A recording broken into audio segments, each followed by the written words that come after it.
Olá para você de casa, começa o programa Ponto de Vista e hoje vamos falar de um assunto de interesse não só de Tupã, mas de toda a região.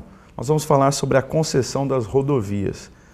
Para abordar esse tema, a gente recebe aqui nos estúdios da TV Câmara o vereador Paulo Henrique Andrade, que é presidente da Comissão Parlamentar Especial, que acompanha esse processo das concessões das rodovias aqui da região, e o nosso convidado que veio diretamente de Dracena, o Bruno Brandino, que é especialista em licitação, morador lá, e ele fez uma representação ao Tribunal de Contas contra o edital de concessão das rodovias. Então a gente vai conhecer um pouco do trabalho do Bruno, que atua com o Paulo também, como eles se conheceram, ele também acompanha todos os processos, é um cidadão que se interessa pelo poder público, acompanha, exerce de fato a cidadania.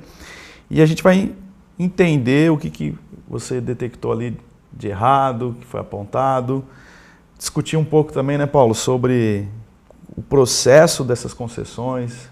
Paulo que encabeçou essa comissão parlamentar, realizou através da Câmara Municipal audiências aqui em Tupã e participou também de audiências fora.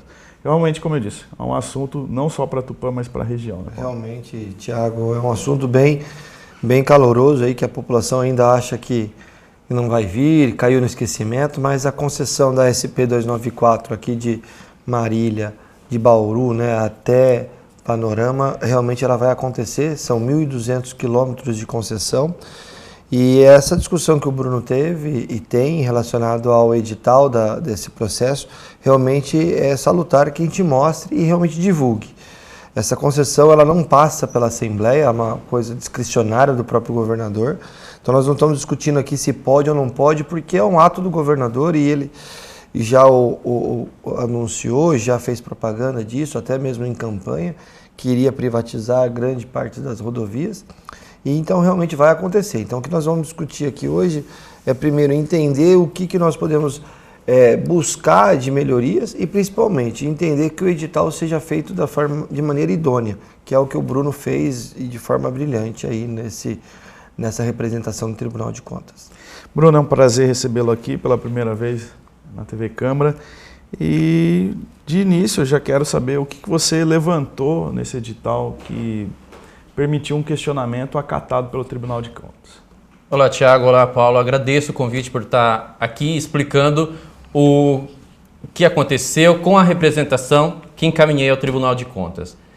Assim que o edital dessa concorrência internacional foi publicado, eu procurei ter conhecimento do teor dessa concorrência para verificar os pontos que estavam sendo cobrados e exigidos e como seria todo o procedimento. Por mais que antes ocorreram audiências públicas, conversas, muitas matérias, mas o que vale no final é o que está no papel, no documento que foi publicado, que seria a concorrência internacional. E, analisando o processo, verifiquei dois pontos ali que, inicialmente, eles estavam incoerentes com a legislação, inclusive com jurisprudência do Tribunal de Contas.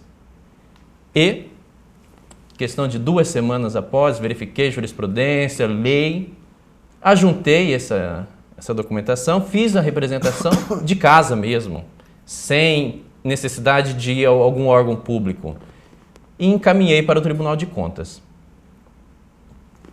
Isso no início de agosto. E aí, foi surpresa ou não? Foi acatado? Não é surpresa porque ele realmente estuda muito sobre o assunto. Olha, quando a gente encaminha um questionamento a um órgão público, que é direito nosso fazer a indagação, né, garantido por lei, é mais no sentido de esclarecimentos. Se decidir que está correto, o porquê, sendo que na lei está expressando de outra forma. E foi nesse sentido. Encaminhei questionando 2 pontos. O primeiro, a exigência que a empresa vencedora ela se constitua como uma sociedade de propósito específico. Isso seria, mesmo o empresário sendo individual, a empresa vencedora sendo individual, ela teria que formar uma sociedade. Outro ponto questionado foi com relação à exigência que, na apresentação da documentação, as proponentes tivessem uma carta de uma instituição financeira atestando que a proposta está coerente e que ela vai auxiliar a vencedora no decorrer do contrato. Que, ao meu ver, e comparando com a súmula 15 do Tribunal de Contas, isso tem conflito, porque não pode trazer compromissos de terceiros à disputa. Quem seria esse terceiro? Essa instituição financeira estaria saindo do campo do poder público e da empresa vencedora. Então foram esses dois pontos questionados. Inicialmente, o Tribunal de Contas solicitou esclarecimentos para a Artesp, tendo em vista que o certame está programado para o dia 28 de novembro. E além desses dois questionamentos que o tribunal acatou, ele também acrescentou outros também, apontamentos? Exato. E, inicialmente, a Artesp apresentou suas respostas e suas justificativas. No mês de outubro, que terminou, a conselheira Cristiana Moraes emitiu um voto concordando que o edital deve ser melhor analisado pela Corte e decidiu pela suspensão, o qual foi referendado em sessão plena do Tribunal de Contas pelos demais conselheiros. Concedeu o prazo de 48 horas para a Artesp apresentar mais informações a respeito, inclusive acrescentou outros itens que eu não havia mencionado, porque lá em julho o edital havia saído de uma forma, depois, no mês de outubro, houveram adequações no edital. E o Tribunal de Contas, além daquele ponto que eu tinha abordado, questionou a taxa de outorga variável, que antes era de 9% e passou para 7%. O que seria essa outorga? No início, a empresa ela vai ser decidida qual que é a vencedora pela maior outorga fixa, que está estimado em 15 milhões. 15 bi.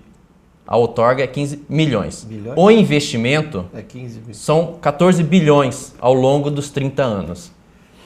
Uma outra forma, essa outorga fixa já vai para o Estado, que vai ser a empresa que ofertar o maior valor, e no decorrer do contrato o Estado ele acaba sendo remunerado de que forma? Uma outorga variável, que antes era 9%, e no meio do caminho o edital foi alterado para 7%.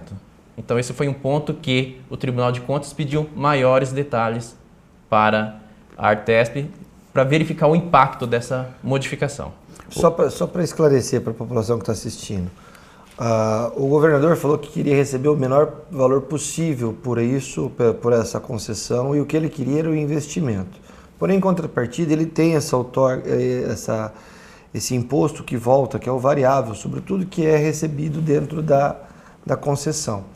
Então, assim, não é que o governador não quer receber nada, ele quer receber sim, porque a concessão traz sim para ele um dinheiro através de impostos gerados pelo pedágio. Então, realmente é algo que a gente está muito preocupado, porque eles estão usando isso, o Dória fala muito isso, né? Não, a gente não está preocupado em fazer caixa, nós não estamos preocupados em pegar o dinheiro para pôr no bolso, para fazer campanha ou para gastar em outras coisas. A nossa intenção é fazer o investimento acontecer. Porém, contudo, tem essa outorga variável que volta e volta para o Estado. Então, realmente, entender como é feito esse cálculo e como vai ser retornado esse dinheiro para o Estado é fundamental, por isso que eu acho que o Tribunal de Contas assim atendeu também esse questionamento. Então, hoje o edital ele está suspenso. O Tribunal de Contas referendou pela suspensão até eles analisarem mais detalhadamente, passar por todas as instâncias da casa, para posterior emitir uma decisão se cancela o edital e procede à correção dos pontos questionados, ou se o tribunal acata as justificativas dadas pela Artesp e continua o certame. Inicialmente, a sessão está marcada para o dia 28 de novembro. A Artesp, inclusive, na sua defesa mais recente, ela pede que, se o Tribunal de Contas entender que tem que ser feita a correção, que essa correção não altere a data de abertura da sessão, que permaneça. Que não se faça um novo edital, que você tem que fazer correr todos os novos prazos, novas legais para poder fazer.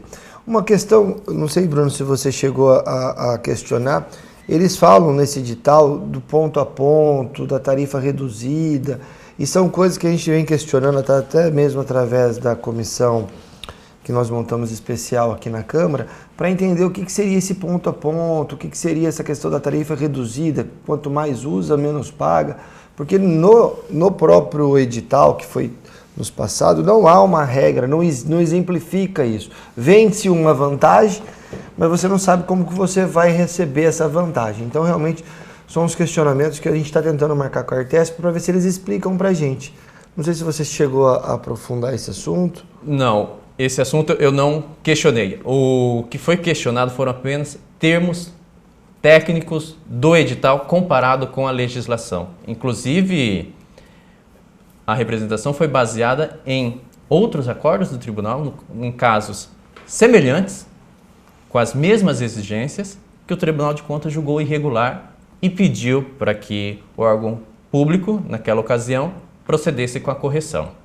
Isso de suspensão ou de só suspensão correção? E correção do edital posteriormente. Cancelamento aí um novo e correção. Edital Um novo edital. Essa licitação é interessante a gente falar da envergadura dela, né? Do que engloba.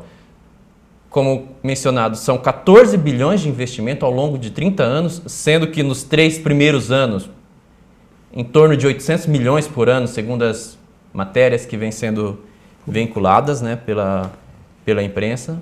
Passa por mais de 60 municípios do estado de São Paulo, vai do trecho de Piracicaba a Panorama, não somente na rodovia Comandante João Ribeiro de Barros, como em outras rodovias adjacentes, inclusive em Prudente, Assis Chateaubriand, Homero Severo Lins também. É muita coisa. Além da duplicação e outras benfeitorias, também tem a implantação das praças de pedágio. É uma concessão de concorrência internacional, do qual está atraindo investidores internacionais. Inclusive, o governo de São Paulo tem ido no exterior para buscar investidores para participar desse certame. Você acredita que, pela sua experiência, como a gente disse, você é um especialista em licitação, você acredita que o tribunal vai mandar reformular, vai suspender? Qual a sua expectativa? Olha, estou confiante sim na representação que foi proposta e ainda mais que foi embasado em outras jurisprudências da própria Corte. Então estou confiante que isso vai ser modificado, caso contrário, que seja esclarecido o porquê que não está sendo modificado. Esse é um ponto significativo também para a gente entender o porquê que naquele caso foi aceito, pediu-se correção e neste caso não. Vamos aguardar para ver o que acontece. Tá certo. Paulo, é importante esses apontamentos, esses questionamentos, como a gente disse, ele é especialista em licitação, pegou um pontinho que muitas vezes quase ninguém percebeu. E para que tudo ocorra de uma forma transparente, com toda a lisura, né? Imagina o seguinte, são 1.200 quilômetros, mais ou menos 15 bilhões de investimentos. Nós estamos falando de um contrato, de uma concessão que não é qualquer empresa que pode participar. E quando o Bruno faz esse questionamento, ele simplesmente coloca na pauta que o que está sendo colocado nesse edital é uma forma de você restringir ainda mais, porque quantas empresas no país ou no mundo mesmo teriam condições de você fazer um investimento ou participar de uma concorrência desse tamanho. Então, assim, realmente colocar uma lupa em cima. Acho que nós estamos aqui, vinha pensando e conversando muito com o Bruno, cada vez que passa, se a gente não começar a administrar melhor, ou começar a olhar melhor os recursos, as licitações, todo o dinheiro público, todo o processo público que ocorre no nosso município, no nosso estado, vai sempre faltar dinheiro. Quando você põe e restringe uma concorrência leal a uma concessão desse tamanho, quais são os interesses que estão por trás disso? Quais são as empresas que estão por trás disso? A gente acabou de sair de uma lava-jato onde tinha construtoras por trás de muitos dos acontecimentos de corrupção no nosso país. Então, assim, realmente, o que o Bruno faz é realmente colocar uma lupa e falar, ó, aqui, nesse item aqui, quando vocês restringem, quando vocês solicitam que uma empresa financeira seja também participativa, calma, o que vocês querem com isso? Qual é o interesse de fato? Ou será que talvez esse edital e essa licitação já esteja com a carta marcada? Porque a gente sabe que na grande parte das licitações, quando acontecem, já tem algum interessado. E nesse caso, será que o interessado colocou essas duas cláusulas para realmente ter a certeza que nenhuma outra empresa vai participar e com isso trazer uma vantagem competitiva para o Estado? Porque quando você tem várias pessoas concorrendo de forma igualitária a uma licitação, a um edital, há um ganho para o Estado, há um incremento para o Estado através de investimentos, através da própria outorga onerosa para o Estado. Então, assim, entender isso e o que o Bruno faz é fundamental para que a gente tenha realmente clareza que as coisas não vão acontecer por debaixo dos panos e alguém levar uma vantagem competitiva lá na frente. Tá certo. A gente vai fazer um rápido intervalo, a gente vai continuar esse assunto. A suspensão do edital de concessão das rodovias, um trabalho feito pelo Bruno Brandino, que é especialista em licitação, morador ali de Dracena. Ele participa hoje aqui do programa Ponto de Vista, juntamente com o vereador Paulo Henrique, que é o presidente da Comissão Parlamentar Especial, que acompanha a concessão das rodovias, em especial da rodovia SP-294, que passa aqui por Tupã. Então não saia daí, um assunto de interesse não só da nossa cidade, mas de todo o estado.